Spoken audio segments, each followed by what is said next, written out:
Welcome to Development Hell.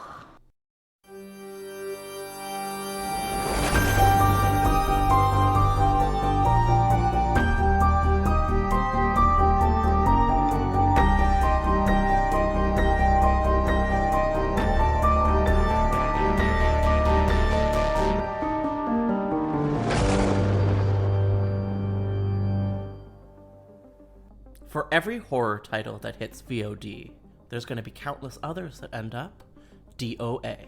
Development Hell is a podcast dedicated to unearthing these plagued horror productions to find out what went wrong and then decide if they've still got a shot at the green light. I am your host, Josh Corngut.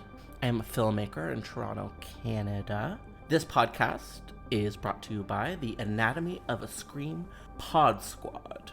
Today's episode is going to be about a series of Stephen King adaptations that never saw the light of day. Stephen King is a big deal for me, for you, for a lot of people.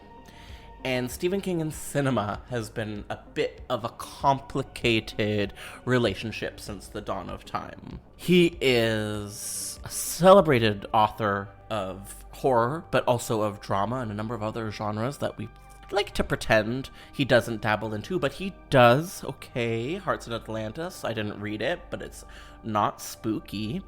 There have been a number of adaptations over the years that are widely regarded as very deliciously good, and I'm talking about Shawshank Redemption, the first It movie, Stand By Me, stuff like that. Ooh, The Shining. But generally speaking, a lot of his adaptations have been considered fromage? I don't know, I'm not French. Today we're going to be talking mainly about 5 projects of Stephen King works that have been stuck in development hell. But we're also going to be touching on projects that are currently in development heaven. Never said that before. Probably will never say it again. And we're going to give you some of my personal feelings and opinions. Sorry in advance. I'm going to give you a little brief outline of how this episode is going to go down. We're going to talk a little bit about Stephen King and me. Yes, we're best friends. I'm going to give a little bit more about Stephen King's history with le cinema. We're going to talk best adaptations, worst adaptations, and then finally I'm going to take you through the 5 Stephen King development hell projects that I care the most about. That is The Jaunt, which is a Stephen King short story, also happens to be my favorite short story of all time. We're talking about the Dark Tower television series, which was once in development with Amazon. We're also going to be talking about the revival film adaptation, once to be directed by Mr. Mike Flanagan. There's also the Tommyknockers film adaptation in development with James Wan. And lastly, we're going to be talking about the adaptation of The Girl Who Loved Tom Gordon. Okay, so you're wondering, does he love Stephen King? Does he hate Stephen King? He already kind of said he likes him. Yes, I'm a big fan of the King. I'm a big fan of horror literature in general, not just the movies. I am literate. Okay, I don't read that much, but I listen to a lot of audiobooks, Jules. The first Stephen King book I ever read was The Girl Who Loved Tom Gordon. I saw it at a Scholastic book fair in grade 8, and I thought, why is this here? Spooky. And I got it, and it was really scary and amazing. The most recent Stephen King book I read was The Eyes of the Dragon, another non-horror fantasy. I think I've read probably about 20 Stephen King books, so I'm not the most knowledgeable, but I'm certainly not the least. And that said, I am very passionate about the man, the work, the legend.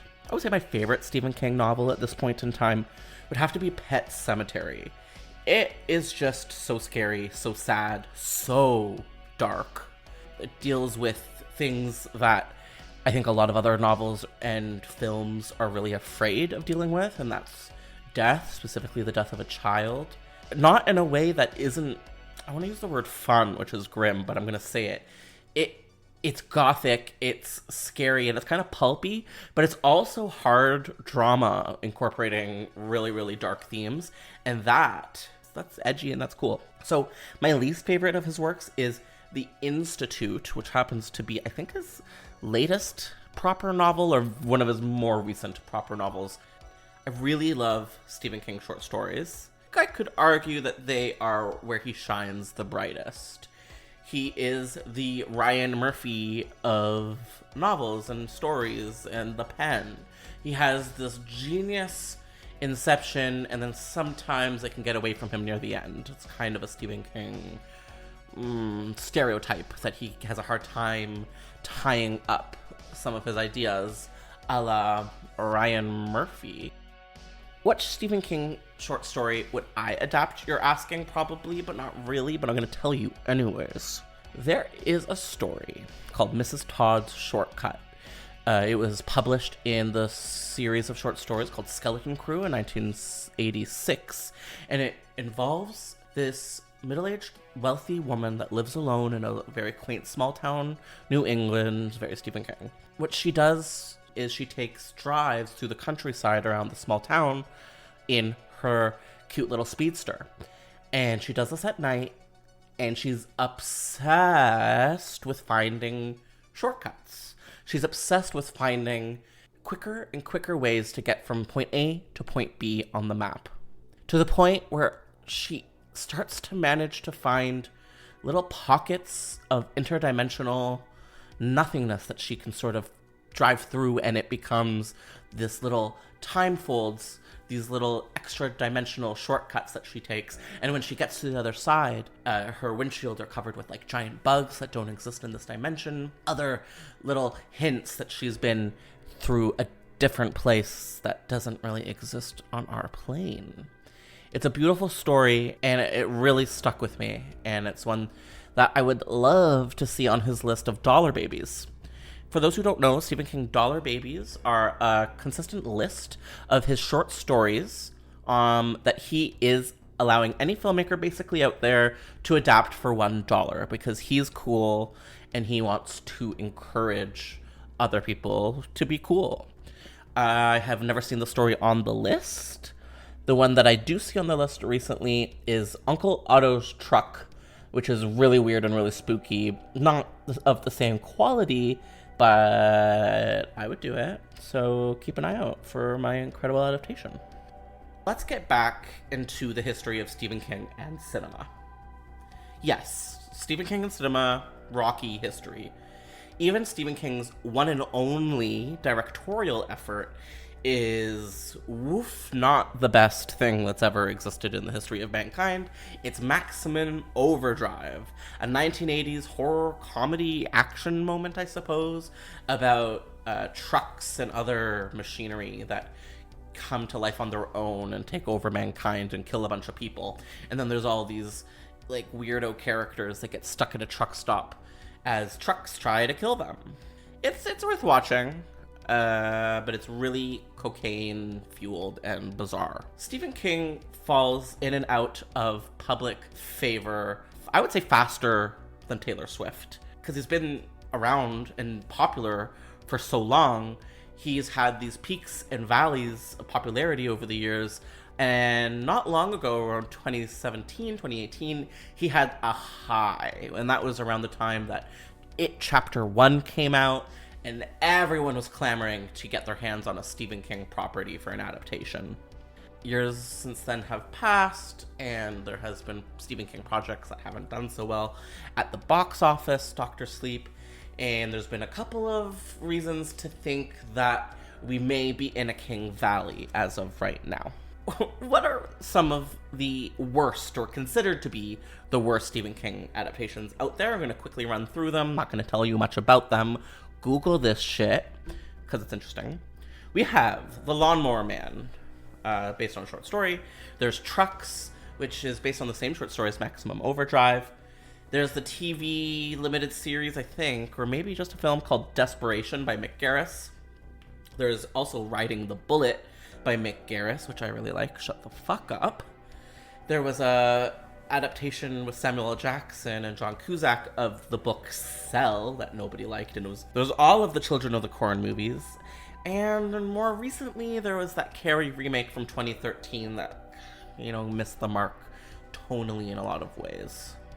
But I like to keep things positive every once in a while, so let's move down the list to what is considered to be the best Stephen King film adaptations. We have Stand By Me. We have The Shawshank Redemption. We also have Misery, Carrie, The Shining, all of the It adaptations, Creepshow, which isn't exactly an adaptation, but he did write it, and The Mist from 2007-ish, which didn't do great, but is a big favorite among horror fans. I am also personally a fan of The Night Flyer, directed by Mark Pavia and starring Miguel Ferrer.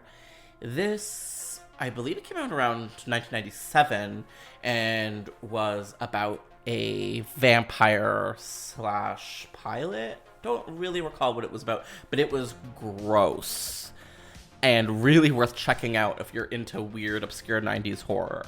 I was trying to develop an episode of this podcast all about the lost sequel of The Night Flyer, which was going to be called Fear of Flying, but Mark Pavia never got back to me because he doesn't know me and I'm probably scary to him. Oh, I also really like the 1408 adaptation with John Cusack, and don't ask me why, but I also like the Langoliers miniseries from, I think, the 90s. Before we get into the adaptations that are stook in development hell, let's just skim through the productions that are really happening, okay?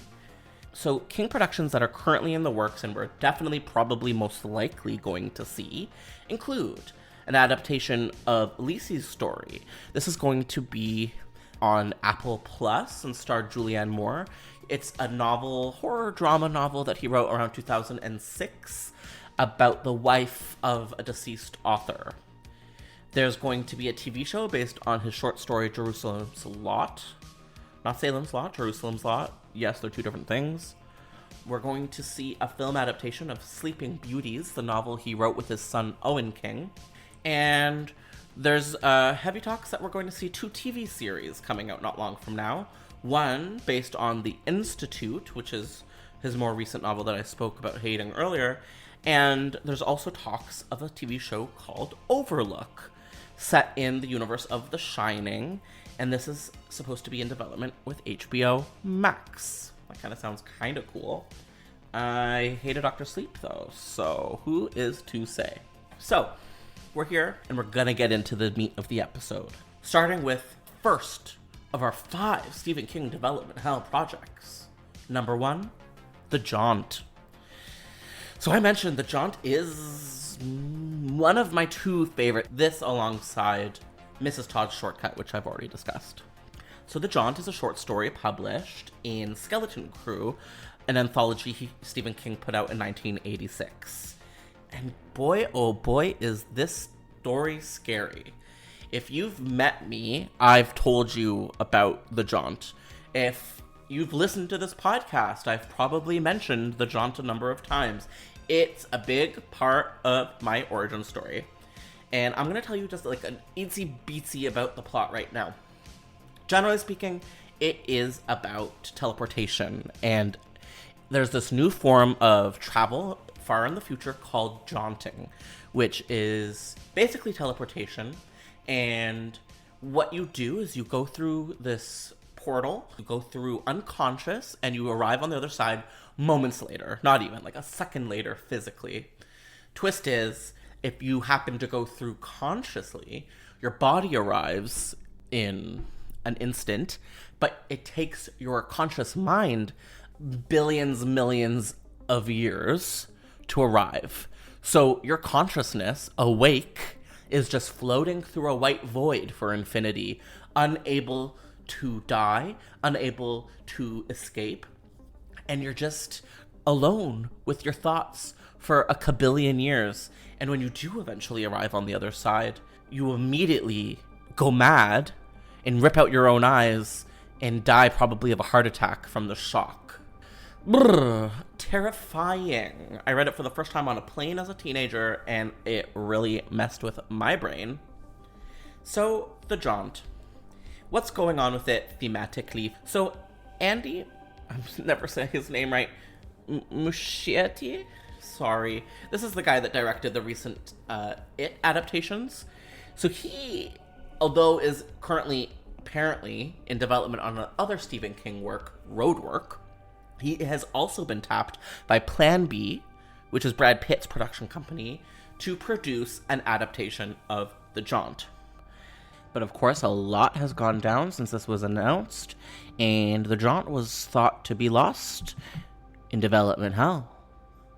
That is until February of this year, when Deadline reported that a Mr. Dave Erickson, who's the co-creator of AMC's Fear of the Walking Dead, would be turning The Jaunt into a TV series. While I am not very familiar with his work on Fear of the Walking Dead, I do think that this short story has potential for a prestige series.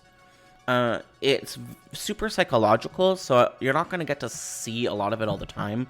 I think it would work best with really good actors and really good writing, sort of just floating around the subject for a little while, so we'll see if this works out. I'm starting to think that The Jaunt may actually be making its way out of development hell. Stephen King project number 2, the Dark Tower television series. There are other worlds than these. Worlds where a boy shines against the dark.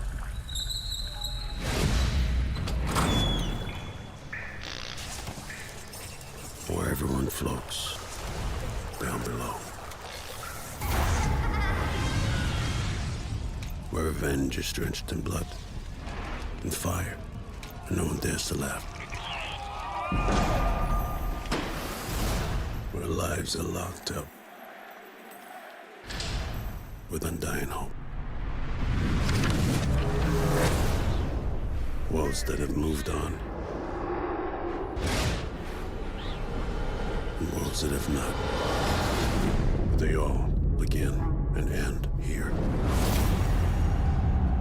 The Dark Tower. Oy vey. Alright, let's talk Dark Tower, shall we? Dark Tower, as you probably know, but if you're my mom, you don't know, is Stephen King's grand opus. It's his high fantasy series of novels that take place desert otherworld, and it's very high concept, and it is fairly horror, and it is considered pretty much to be Stephen King's masterwork. Yes. Okay, we did get a film adaptation of sorts in 2017. That was a big critical flop. No, I never saw it, because it looked really bad. Although it did have interesting casting with Idris Elba and Matthew McConaughey in the 2 lead roles. It did make a shekel at the box office, but it did not scratch the zeitgeist and was considered to be somewhat of a failure. Oof. Alright, well, the Dark Tower adaptation has actually been in works for years and years and years, and had a number of different incarnations. Starting off back in 2007, Mr. J.J. Abrams, hot off the success of the Lost series, was in development on a theatrical Dark Tower adaptation.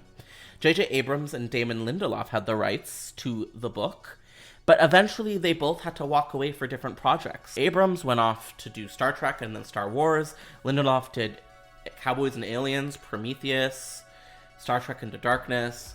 These girls, they were busy.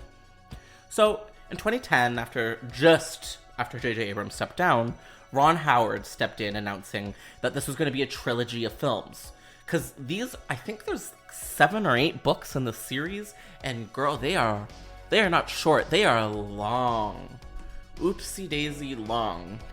Yeah, so Ron Howard, who was, I think, always kind of signed on as a producer, was like, I'm coming in, I'm going to save the day, I'm going to make this into 3 movies, even though there's way more material than that. And at the same time, it was announced that there was going to be a television series between each of these films. So you'd have movie 1, then a television series, then movie 2, then a television series, then movie 3. All for this series that, like, we didn't know it was going to financially or not. And it wasn't, like, the most successful series of all time. Sure, it's popular, but this is not Lord of the Rings. We had Mr. Javier Bardem and Viggo Mortensen were in talks to play the lead of Roland. 2011 comes around, and Ron Howard confirms that yes, the adaptation is still happening, and that HBO was going to be carrying the television portion of the project. Ooh, that would have been so good. Give us a proper HBO Dark Tower series, please. But you can guess successfully that did not happen, because it didn't. 2015 rolls around and the project starts to evolve into the movie that we have become stuck with as of now. 2018 comes, and the movie had flopped the year before, but Amazon is like, okay, let's try this.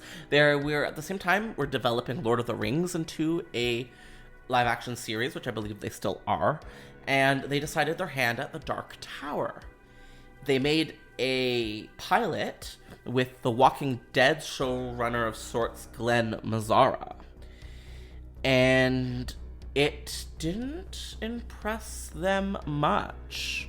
And Amazon actually had to let go of this pilot and did not pick it up for series. We did see the casting of Sam Strike as Roland. RIP that this project didn't happen. I trust that Amazon probably had a good eye that this wasn't it. And that's sad to me because, I mean, I love this property, but if it's not it, don't do it. The 2017 adaptation was certainly not it. Okay, I've never seen it, but I can assume that girl was not it. And I'd rather just have nothing than the wrong something. The Dark Tower is cursed, and not just because it didn't get made, but because it did get made. Moving along. The next project in King development hell is Revival. Okay, so this is a really interesting novel that King released in 2006, which I, yes, have read, and yes, I adore. It's very Stephen King, but at the same time, it feels very different than a lot of his recent output. So, Revival focused on a relationship between a heroin-addicted musician and a psychotic faith healer with a hidden agenda. This minister is obsessed with trying to find a way to communicate with his dead wife and kid, and ends up connecting to a certain kind of Lovecraftian horror. That's all I'm gonna say on that. It has true H.P. Lovecraft vibes. It has a certain kind of Mary Shelley, Frankenstein vibes. Lots of cosmic horror going on here. I'm not the only person to say this, but I believe it's sort of a spiritual sister novel in a way to Pet Sematary. The themes are similar. The meanness, the scariness, the dead kids, all of that kind of has a similar tone as Pet Sematary. And it would make for an interesting double billing. So back again in February 2016, it was announced that an adaptation written by Josh Boone was in the works. Now, Josh Boone at the time was starting to adapt Stephen King's The Stand for another miniseries on CBS All Access, which is currently being released, and I'm not a big fan. I think some people are. It seems to be being reviewed fairly lukewarmly, and I'm finding it not to really be doing The Stand any kind of justice. I personally have not seen Josh Boone really rise to the occasion at all lately, ever. And so it kind of worries me that he has his fingers in so many Stephen King adaptations, including this one. But, alright, don't get too scared, because it wasn't long after that it was actually announced Mike Flanagan was going to be headed back into the world of Stephen King yet again with Revival. He was tapped to write, produce, and potentially direct it for Warner Brothers. He went on to describe it as bleak and mean, and unlike a lot of his other films. Although, girl, have you seen your films? They're all bleak and mean, but that's okay. Unfortunately, in January of 2021, Flanagan announced that he had passed on the project to do something that had a little bit too similar of a plot or similar of themes, so he had to pass on it. He did say that he loves this cosmic horror and thinks that it's extremely fun, and that it's also relentlessly dark and cynical, and that he loves the novel. Same. Looks like it's yet again trapped in development hell. Who knows if we're gonna see it happen? Although we are gonna decide officially at the end of the episode which of these stand a chance. And if we give it its stamp of approval, yes, we are Hollywood, and it will be green lit, honey. All right, number 4. Number 4 project stuck in King development hell goes to the Tommyknockers. Sorry, Henry. Maintaining his spooky ooky style, Stephen King takes another hop skip into the land of science fiction with the Tommyknockers. I've never read it. I did see a copy of it at a cottage I was at when I was a kid, and it really gave me the spooks, but that's the only experience I have. Stephen King hates this book. Like, he does not like it, and he talks about it all the time. It was written near the end of his infamous cocaine era, an era where he was suffering with substance abuse really heavily, and I think it had a negative impact on this project and kind of made it very loosey-goosey, and people didn't really know what he was talking about, kind of thing. In On Writing, a Stephen King book about writing, he talks about how the Tommyknockers was kind of inspired by H.P. Lovecraft, The Color Out of Space. Not only that, but he also wrote a poem when he was a little boy that also inspired the book itself, and we have found it, and it's really spooky, and I'm going to read it to you. So here is the Tommyknockers, poem by child Stephen King. Late last night, the night before the Tommyknockers. Tommyknocker knocking at the door. I want to go out. Don't know if I can, 'cause I'm so afraid of the Tommyknocker man. Ooh, so spooky. So, Stephen King wrote the Tommyknockers in the 80s when he was going through some significant substance abuse, and metaphors for addiction can be found throughout this novel. King acknowledged the quality really suffered during this time, and has gone on record saying, unquote, "The Tommyknockers is an awful book. That was the last one I wrote before I cleaned up my act. It could have been a good book if it had been rewritten and was about half of its original length. Ouch." The book was originally adapted as a TV miniseries, as was many Stephen King's works in the early 90s. This one happened in 1993. So this original 2-part television miniseries happened in 1993 on ABC, starring someone named Jimmy Smits and Marge Heldenberger. The series did not receive claim from King himself, who says, "I don't really care for 1993 The Tommyknockers at all." Ouch. Eventually, Frank Koisenberg and Larry Stanisky were tapped to executive produce a new miniseries of the Tommyknockers, while Emmy winner Yves Simoneau, who's behind Bury My Heart at Wounded Knee, was in charge of directing this updated series. It never happened, as you can probably have guessed. And in 2018, when King was, yes, very fashionable, we talked about the cycle of peaks and valleys, Universal Pictures happened to win a very intense bidding war to pick up the screen rights to the Tommyknockers. So James Wan, a personal favorite, writer-director behind the Conjuring movies, and Roy Lee, one of the producers behind the recent It adaptation, won. And this was all sort of bound to happen around 2018, but then nothing has been announced since, so it's kind of hard to know what's going on. I am a James Wan head. I'm going to say that again. I am a James Wan fan. I'm a huge Dead Silence fan. Like, before it was cool. Not sure if it is cool, but if it is, I was there first. Just ask Emily. Oof, I also love the Insidious franchise. Yes, even number 4, sort of. And Malignant is sounding cool as hell, even though we don't know what it's about. Since there's been some underperforming Stephen King projects as of late, I kind of feel like this one may not be so actively in the works. Since the announcement in 2018, James Wan has actually signed on to produce a number of other projects, including Aquaman 2, Salem's Lot, which is another King adaptation, Malignant, The Nun 2, and The Crooked Man. So that's a lot, even if he's just as a producer. We're gonna see if this one gets made. It's truly an outlier of the Kingverse, and it doesn't really make sense as like a frontrunner of a big theatrical adaptation, but you never know which works are precious to people and which works people really want to get behind. So who's to say?